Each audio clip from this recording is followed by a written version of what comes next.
In this podcast episode, Ben Shapiro delves into the current political landscape, focusing on the tight race between Donald Trump and Kamala Harris as the election approaches. Shapiro highlights the polling data, which shows Trump with a slight lead in several key swing states, emphasizing that the outcome will largely depend on voter turnout and the effectiveness of each candidate's ground operation. He notes mixed reports regarding Trump's turnout efforts, suggesting that while some sources praise them, others express concern about their effectiveness.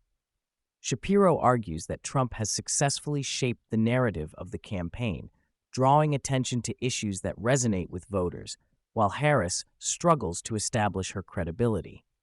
He critiques Harris for resorting to the same tactics used by Joe Biden in his campaign, which centered around portraying Trump as a threat to democracy rather than presenting a compelling vision for the future. Shapiro points out that Harris's rhetoric has escalated, likening Trump to a dictator and suggesting that his presidency would have dire consequences.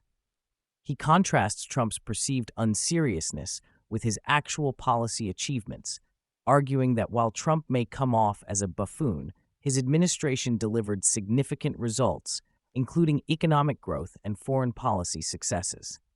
In contrast, Shapiro describes Harris as a politician who presents a facade of seriousness but lacks substantive policy proposals. He criticizes her for her vague promises, such as raising the minimum wage, which he argues does not address the real issues facing American workers.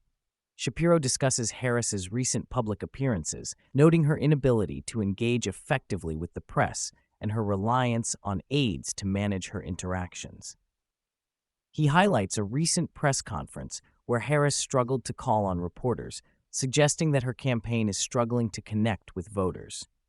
He also points out that Harris has reduced her time on the campaign trail, opting instead to prepare for interviews, which he views as a sign of weakness.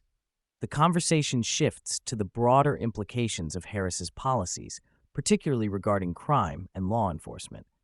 Shapiro argues that her anti-police stance has contributed to rising crime rates in urban areas, and he cites the ongoing trial of Daniel Penny, who is facing charges for subduing a violent homeless man on a subway. Shapiro contends that Harris's policies create an environment where Good Samaritans are punished for intervening in violent situations. As the election draws closer, Shapiro emphasizes the importance of understanding the early voting trends. He notes that while Democrats have historically dominated early voting, Republicans are beginning to embrace the practice more, potentially narrowing the gap. He cautions that the polling data is still unreliable, given the mistakes made in previous elections, and suggests that the outcome remains uncertain. Shapiro also addresses the potential for chaos in the aftermath of the election, particularly regarding the counting of votes.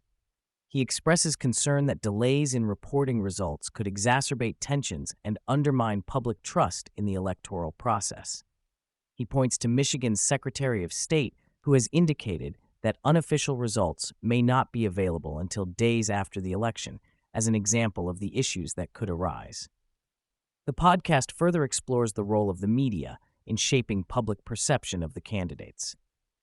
Shapiro criticizes 60 Minutes for allegedly editing Harris's interview to present her in a more favorable light, suggesting that the media is complicit in protecting her image. He contrasts this with the treatment of Trump, who he argues is subjected to relentless scrutiny and criticism. Shapiro also discusses the broader implications of Harris's campaign strategy, particularly her reliance on identity politics and the narrative that men, particularly white men, are responsible for her lack of support. He argues that this approach alienates potential voters and fails to address the substantive issues at hand.